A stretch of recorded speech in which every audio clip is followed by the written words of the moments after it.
The note was still on my kitchen counter when I called the police. Just a torn piece of my own notebook paper, my sister's handwriting sprawling across it like she owned the words and everything else in my house. You can always make more money. We need it more than you. I stood in my empty living room, and I mean empty. Bare walls, bare floors, not even a light bulb in the overhead fixture, and read those words for the third time while a 911 dispatcher asked me to repeat my address. "Someone broke into my house while I was in San Francisco," I said, my voice sounding strange and flat in all that emptiness. "They took everything, and they left a note." "Are they still there, ma'am?" "No, but I know exactly who they are." I looked at the security camera footage on my phone. My sister and her husband loading my 65-inch TV into a rental truck in broad daylight, laughing like they were moving furniture for a friend. The dispatcher asked if I wanted to press charges. I thought about the $40,000 in student loans my sister took out to put me through college after our parents died, about the credit cards she maxed out so I could live in a dorm instead of dropping out to work full-time, about the MacBook she bought me when mine died during midterms, about every time I'd said thank you and she'd said, "That's what family does." And I looked at my empty house and said, yes, because turns out family doesn't do this. My name is Elena Carter. I'm 32 years old. I work as a senior account manager at a tech marketing firm in Seattle. And 3 months ago, my sister and her husband stripped my house bare while I was on a work trip and left me a note explaining why they were entitled to do it. This is the story of what happened when I stopped confusing gratitude with permission. I need you to understand something before we go further. When I was 18, my parents died in a car accident outside Tacoma. Drunk driver crossed the median on I-5. One phone call from a state trooper, and my entire world snapped in half. I was a freshman in college, barely, living in a house where the mortgage wasn't paid and the fridge was empty because nobody had thought to tell me how to be an adult yet. My sister Rebecca was 23, already married, already working, already living in a cramped studio apartment in Fremont with her husband, Marcus. While aunts and uncles whispered about what to do with Elena, she just said, "She's coming with me." And that was it. She talked to financial aid, picked up double shifts waiting tables at a restaurant in Pioneer Square, somehow made it possible for me to stay in school instead of dropping everything to survive. She bought me textbooks when I couldn't afford them, paid my dorm deposit so I wouldn't have to commute 2 hours each way, slid me a couple hundred every month so I didn't have to choose between eating and studying. I worked part-time at a Starbucks pulling espresso shots at 5 a.m. before class. But the only reason I graduated on time with my marketing degree was because Rebecca quietly carried weight she never had to carry. I swore I'd spend the rest of my life paying that debt forward. I had no idea I was teaching her that everything I earned was already hers. For 14 years, I kept my promise. I picked up every dinner check without blinking, surprised them with birthday gifts nicer than anything we'd had growing up, helped with car payments during rough patches, sent monthly transfers when I knew things were tight. When Rebecca's hours got cut at the dental office, I covered their electricity bill for 3 months. When Marcus's Honda needed transmission work, I Venmo'd them $750 without asking for it back. When they wanted to take their daughter to the San Juan Islands for a weekend, I paid for the rental house. It felt right, natural, the least I could do. And they never said thank you anymore. They just started asking for more. The borrowing started small. Can I take your Nespresso for a week? Ours broke and payday isn't until Friday. No big deal. I grabbed coffee on my way to work anyway. Then she needed my good kitchen knives because hers were too dull. Then my Vitamix for a smoothie party. Then Marcus started dipping into my garage tools, my cordless drill, my socket set, my electric saw. Always just for a project. Always, I'll bring it back Sunday. Sunday would come and go. When I'd text asking about the blender or the drill, I'd get breezy replies. Oh my God, yes, sorry, totally forgot. I'll drop it off this weekend. But the weekend would pass and nothing would show up. If I pushed, Rebecca would sigh and remind me, very casually, how she maxed out credit cards to keep me in school. Marcus would half joke, "You make more in a month than we did in a year back then. Just buy a new one, right?" So I did, and they learned I would. Eventually, I changed the code on my garage side door, started saying I loaned that to a coworker when they asked for something. On the surface, we were still fine, still smiling in family photos, still trading memes in the group chat. Underneath, I could feel something shifting. Somewhere along the line, my gratitude had become an open invitation for them to treat everything I owned like it was already theirs. Last year, I finally started living like the professional I'd become.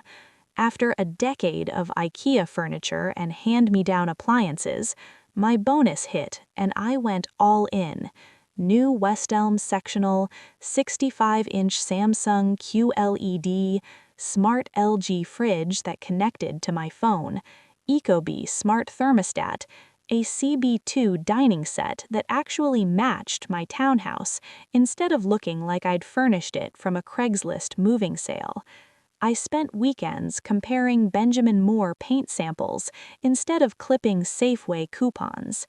And I remember thinking very clearly, this is the first time in my life my money is going toward me. The old stuff was still perfectly usable. Basic couch, slightly noisy Whirlpool washer, beat-up IKEA dining table. I called Rebecca and said, "If you want any of this, I'll help you load it up. It's yours." She laughed, but there was an edge to it. "We're good," she said. Marcus shouted something in the background about not wanting hand-me-downs. The words stung more than I wanted to admit. I shrugged it off, scheduled a Goodwill pickup, watched strangers haul away furniture I'd fought to afford, and told myself it was going to someone who really needed it. 3 weeks later, my boss told me I was flying to San Francisco for a 3-day marketing conference. Flights, hotel, per diem, the whole thing. It felt like one of those "you've made it" moments. I triple-checked my locks, armed my Ring security system, looked at the tiny blue lights on my cameras, and headed to SeaTac with my laptop bag and carry-on. The trip itself was a blur of panels and coffee and fluorescent hotel ballrooms. I grabbed sourdough pizza in the Mission between sessions and sent Rebecca a selfie from the hotel bar with a joke about finally acting like a real businesswoman. She replied with a thumbs-up emoji and "Don't forget us little people." At the time, I thought it was funny. I landed back in Seattle on a gray November afternoon, dragged my suitcase up the front steps of my townhouse in Capitol Hill, thinking about nothing more complicated than a hot shower and Thai takeout from Pestle Rock. The first thing that felt wrong was the silence. No hum from the fridge, no soft click from the thermostat, just this hollow echo when I shut the door behind me. Then I really looked. The living room was empty. My West Elm sectional, gone. The Samsung TV, gone. The CB2 coffee table, the jute rug, even the lamp I'd assembled at 2 a.m. after too much wine. My kitchen, their counters, and an outline on the floor where the fridge used to sit. For a second, my brain went to professional burglary, until I saw it. A single sheet of paper on the kitchen island, torn from one of my own moleskin notepads. Handwriting I knew better than my own. You can always make more money. We need it more than you. I didn't scream. I didn't cry. I actually laughed. This sharp, bitter sound that surprised even me. Then I pulled out my phone and opened my Ring app. It took about 30 seconds of scrolling before I found them. There they were, on my screen, clear as day, backing a U-Haul into my driveway in the middle of the afternoon. Rebecca and Marcus, laughing while they carried out my TV, my sofa, my dining chairs, boxes I recognized from my bedroom closet. At one point, Rebecca walked straight up to the camera, looked right into it, and turned it slightly, like she thought angling it would erase the recording. It didn't. I watched her lay that note down on my counter and smooth it with her palm like she was leaving a friendly reminder instead of a crime. That was the exact moment whatever denial I'd been living in evaporated completely. This wasn't a family misunderstanding. This wasn't an awkward family favor gone too far. They had waited until they knew I'd be gone for days, broke into my house, and cleaned me out, because in their minds, I would always make more money. I switched over to my Chase banking app, and with a few taps, killed every automatic transfer I'd set up for them over the years. The monthly grocery help, the extra $100 I sent whenever they hinted things were tight. Done. Then I scrolled through my contacts to a name I hadn't used in a while.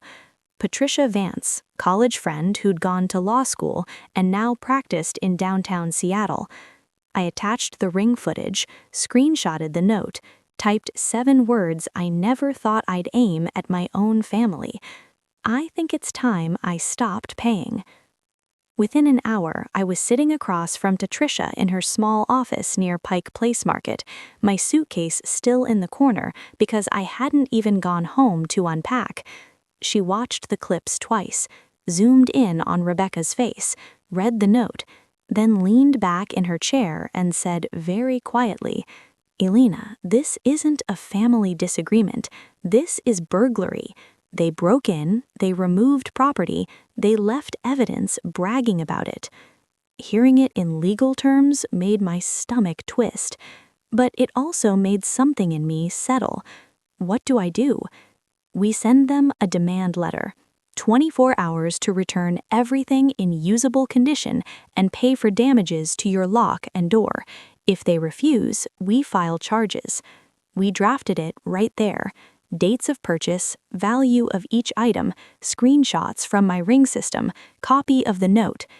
It gave them 24 hours, or Patricia would help me put them in handcuffs.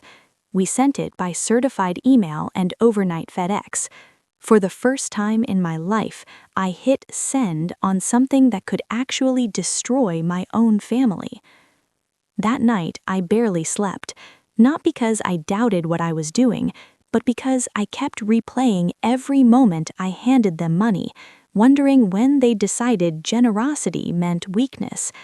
I lay in a Hampton Inn near the airport, I couldn't stay in my empty house, and stared at the ceiling, thinking about Rebecca holding me when I cried the week after our parents died, about her telling the University of Washington financial aid officer, "She's going, I don't care what it costs," about every birthday card she signed "Love You Forever" in her looping handwriting.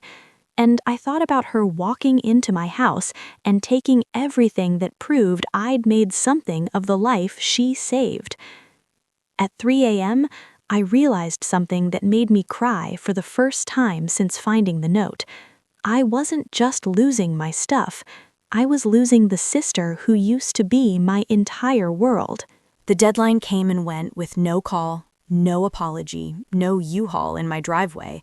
Instead, I got a text from Rebecca. "You're being dramatic. We'll pay you back when we can. Don't drag strangers into family business." Marcus added, "No way you actually go to the cops. Stop bluffing." I looked at those messages for a long time. Then I walked into the Seattle Police Department's North Precinct with Patricia's folder and my ring footage on a thumb drive. The officer at the desk looked skeptical until he watched the video and read the note. After that, everything moved fast. They took my statement, logged the evidence, ran background checks, and by late afternoon there was a patrol car in front of Rebecca's house in Shoreline. I wasn't there to see it, but a neighbor sent me a photo. My sister and her husband on the front lawn, hands behind their backs, faces white while the whole cul-de-sac watched. 3 hours later, pounding on my hotel room door so hard it rattled in the frame, I checked the ring camera I'd clipped to the peephole. Rebecca and Marcus, still in the clothes they'd been arrested in, her mascara streaked down her face, his jaw clenched like he was chewing metal. I opened the door just enough to slide the chain across. "Elena, please," Rebecca sobbed, reaching for the door. "Tell them it was a misunderstanding. We'll bring everything back. We'll fix the lock. Just don't do this." Marcus's voice was sharp and desperate. "You're ruining our lives over a TV and a couch. We were drowning. You have money. You can buy new stuff. They put us in a cell, Elena. Do you understand what that means for my record?" I let them talk, let the panic spill out. And then I said as evenly as I could, "You had 24 hours to act like family. You chose to act like thieves. This is what happens next." Rebecca's face crumpled like I'd slapped her. Marcus started cursing under his breath, calling me heartless, selfish, ungrateful. I didn't argue. I just closed the door until the latch clicked and stood there listening to their voices fade as they walked away. For the first time since I was 18, I realized I wasn't the one who needed saving in this family. Court came 3 weeks later. I sat in a wood-paneled courtroom in King County, Patricia beside me, watching Rebecca and Marcus shuffle in wearing borrowed suits that didn't quite fit. The prosecutor played the ring footage on a screen, paused on Marcus jamming something into my back door, Rebecca walking out with my TV, both of them loading my sectional into the U-Haul. Then he held up the note in a plastic sleeve and read it word for word. Patricia had organized every Amazon receipt, every photo of my furniture in my house before they took it, every Chase bank statement proving what I'd paid. The defense tried to spin it as a misunderstanding, said they thought they had implied permission because of all the times we'd helped each other over the years, that they were borrowing with intent to pay back. The judge wasn't impressed. He pointed out in calm, measured tones that borrowing never required breaking a lock, waiting until someone was out of state, or leaving a taunting note behind. When it was over, he found them guilty of residential burglary and criminal damage to property. Probation, 2 years. Fines, $4,500 each. Restitution, full replacement value of everything taken, plus the cost of repairing my door and hardwood floors. I didn't cheer. I didn't cry. I just felt this heavy relief settle in my chest, like finally someone was writing down in ink that what they did wasn't just family drama. It was wrong. But then I went home to my still empty house and sat on the floor where my couch used to be, and I couldn't stop shaking. I kept thinking about Rebecca at 23, working double shifts at Anthony's so I could stay in school. About her holding me when I couldn't stop crying after Mom and Dad died. About the way she used to braid my hair before school and tell me I was going to do amazing things someday. I pulled out my phone and stared at old photos. The two of us at my UW graduation, at her wedding at the Edgewater Hotel, Christmas mornings when we were kids. When had it all gone so wrong? I called Patricia at 11 p.m., voice breaking. Did I just destroy my sister over furniture? Elena, she saved your life when you were 18, and you put her in handcuffs. Patricia was quiet for a moment. She also broke into your house and stole $17,500 worth of property. Both things can be true. I hung up and cried until I threw up, because she was right. Both things were true, and I had to live with all of it. Month 2. I couldn't eat. Not wouldn't eat, couldn't. Every time I tried, my throat closed up and my stomach lurched, and I'd end up staring at Trader Joe's frozen meals I couldn't swallow. In 2 weeks, I lost 9 pounds.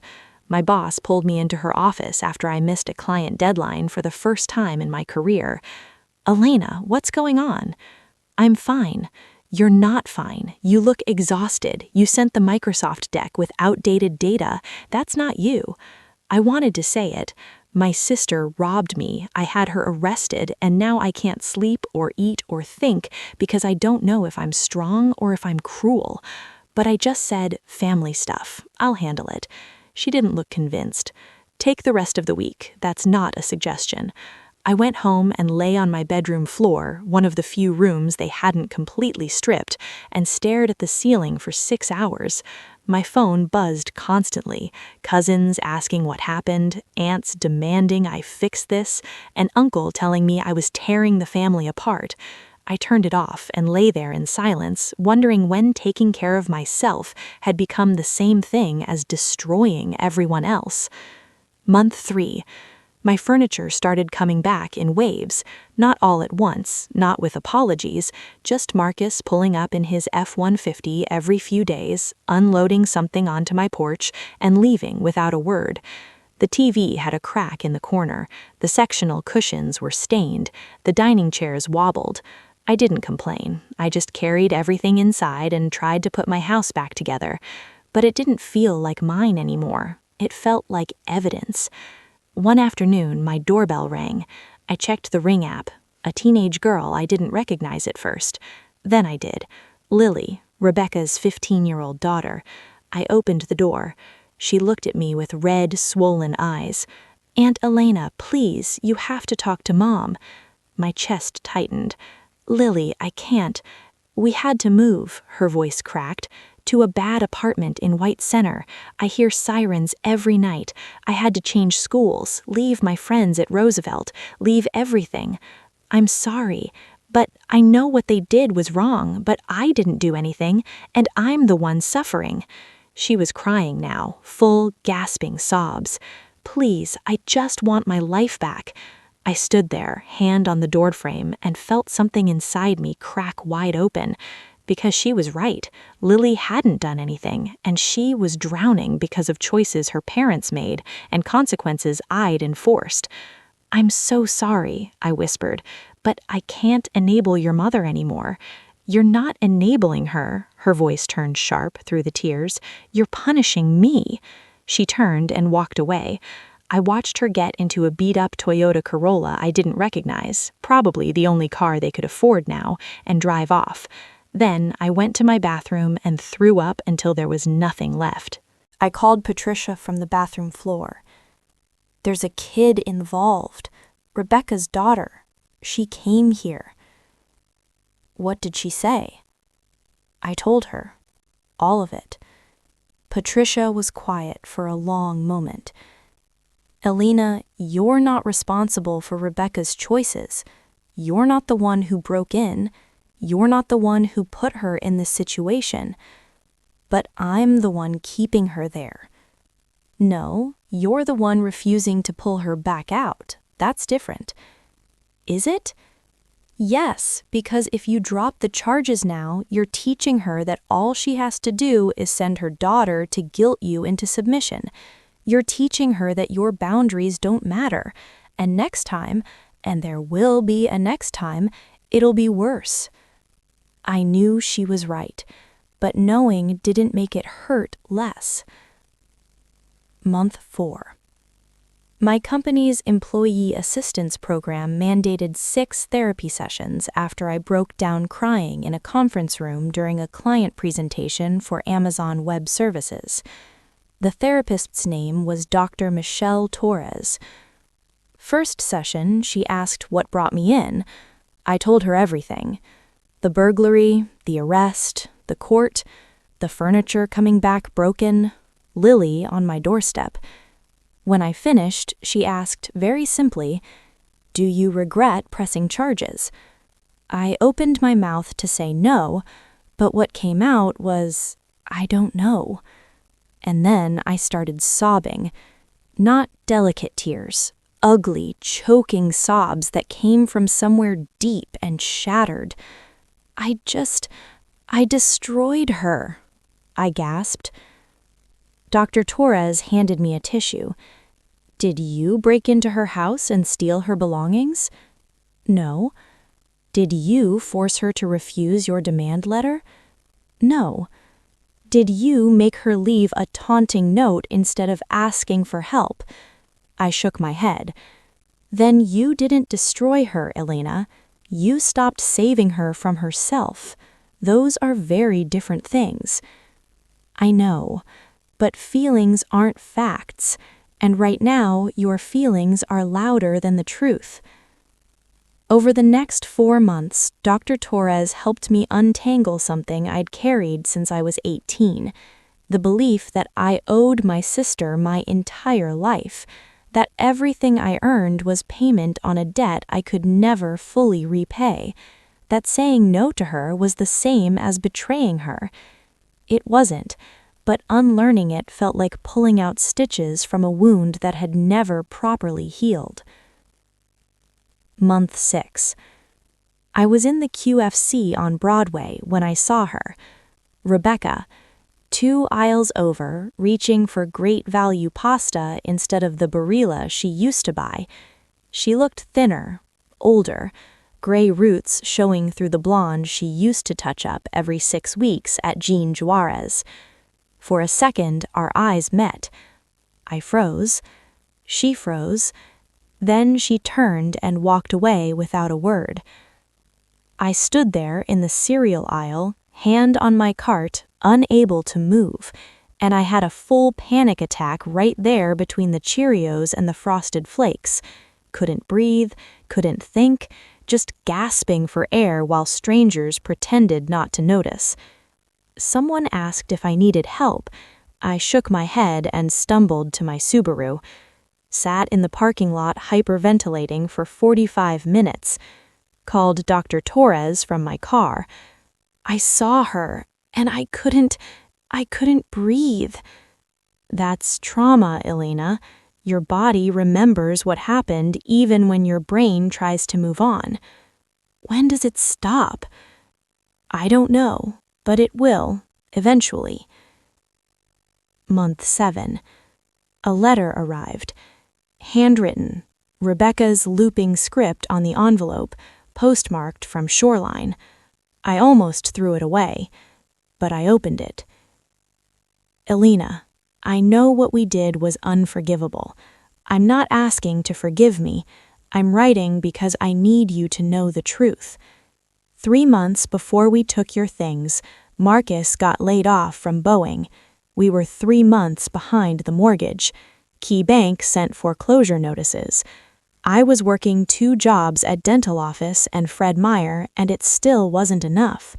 I saw your house, your new TV, your success, and I felt like you've forgotten where you came from, like the girl I went into debt for didn't exist anymore. I'm not saying it's right. I'm saying I was drowning and I grabbed the wrong life raft. I found out last week that the loans I took out for your college, the ones I've been paying for 14 years, they total $106,000. I never told you because I didn't want you to feel guilty, but I need you to know I would do it again, even knowing how this ended, because you were worth saving. I'm sorry I made you feel unsafe in your own home. I'm sorry I made your gratitude into a weapon. I'm sorry I forgot helping you wasn't supposed to come with a price tag. I love you. I always have. I don't expect you to write back. Rebecca. I read it 10 times, cried through every single one, because she was right about one thing. I had forgotten, not where I came from, but what it cost her to get me here. $106,000 in debt, 14 years of payments, for me. That didn't excuse burglary, but it explained the resentment, the entitlement, the explosion. She'd been carrying weight I didn't know existed, and when I started thriving, she started sinking. I folded the letter carefully and put it in my nightstand drawer. Not forgiveness, not yet, but understanding. And maybe that's where to start. Month 9, I changed my will, sat in Patricia's office with new paperwork spread across her desk. In my original plan, if something happened to me, everything went to Rebecca by default. Now it went somewhere else entirely, to a trust that would fund scholarships for kids who lost parents in drunk driving accidents, the same kind of nightmare that shattered my family when I was 18. "You're sure?" Patricia asked. I thought about Rebecca's letter in my nightstand drawer, about Lily, who I hoped was okay, even though I'd never know, about the $106,000 my sister paid so I could have the life she'd never get, about the note she left on my counter claiming what she thought I owed. And I realized something Dr. Torres had been trying to tell me for months. I can be grateful for what Rebecca did and still protect myself from what she became. Both things can be true. Love doesn't erase harm, and family doesn't mean free access to everything you've built. On a cold Saturday morning, exactly 1 year after the robbery, my doorbell rang. I checked the Ring app. Rebecca. No Marcus, no Lily, just her, standing on my porch holding a small box. I stood at the door for a full minute, deciding. Then I opened it. Didn't unlatch the chain, but opened it. She looked up, eyes red but clear. "I'm not here to ask for anything," she said quietly. "I'm here to give something back." She held up the box. "It's the drill from your garage. I found it in our storage unit. It's the only thing we didn't return." I looked at the box, then at her. "Keep it." "Elena, you'll need it more than me." She started crying. "I'm so sorry. For all of it." "I know. Can we ever?" I thought about Dr. Torres asking what I wanted, about the QFC panic attack and the sleepless nights and the year of therapy it took to feel safe in my own house again, about the letter and the $106,000 and the sister who used to braid my hair. "I don't know," I said honestly. "Maybe someday we'll be something new, but we're never going back to what we were." "Because of Thanksgiving?" "Because of everything that led to Thanksgiving." She nodded slowly, set the box down on my porch. "I really am sorry." "I know, but sorry doesn't undo what you did. It just means you finally understand why it mattered." She walked down my front steps, stopped at the sidewalk, turned back. "For what it's worth, you turned out exactly like I hoped you would. Strong, independent, someone who doesn't need anyone to save her." Her voice cracked. "I'm proud of you, even if I never get to tell you that again." She got in her car and drove away. I stood in my doorway and watched until she disappeared around the corner. Then I picked up the box with the drill, carried it inside, and closed the door. 2 weeks later, I was at my desk when an email came through. Subject: Scholarship Recipient Notification. The trust I'd set up, the one funded by my will, had awarded its first scholarship. A 17-year-old girl from Spokane whose parents died in a drunk driving accident when she was 15. Full ride to WSU. I looked at her photo in the email. Young, scared, hopeful, just like I'd been at 18. And I thought about Rebecca working double shifts so I could have what this girl was about to receive. About the cycle of saving and being saved. About how sometimes the best way to honor the people who helped you is to help someone they'll never meet. I pulled up my phone and opened my messages, scrolled to Rebecca's contact, typed, "The trust just funded its first scholarship. A girl who lost her parents. Full ride to WSU. She's 17. Thank you for showing me what it means to save someone's life. I'm still not ready, but maybe someday. I hit send before I could second guess. 3 hours later, she replied. Just 2 words. Me too. I sat at my dining table that night, the one they'd returned with wobbly legs I'd never quite fixed, and made myself dinner. Just pasta from Metropolitan Market, nothing fancy. But I ate every bite, and for the first time in a year, I didn't feel guilty for being okay while my sister wasn't. I felt something else, like maybe I'd finally learned the difference between being grateful and being owned, between family loyalty and self-destruction, between saving someone and drowning with them. My name is Elena Carter. I'm 32 years old. 1 year ago, my sister broke into my house and took everything I'd worked for, and I learned that sometimes the cruelest thing you can do to people who hurt you is force them to stand on their own. Sometimes the bravest thing you can do is protect yourself from people who believe your gratitude means they own you. And sometimes love means saying no, even when it costs you everything, especially then. So here's my question for you. Have you ever had to choose between your peace and someone else's comfort? Drop your story in the comments. You're not alone. If this resonated with you, hit that like button and subscribe to Revenge Retaliate for more real stories about betrayal, boundaries, and what happens when quiet people finally stop being quiet. Share this with someone who needs to hear it. Sometimes one story is all it takes to realize you're not the villain for walking away. Hit the bell so you don't miss the next one. And remember, the strongest thing you can say isn't "I forgive you." Sometimes it's just "I'm done." See you in the next story.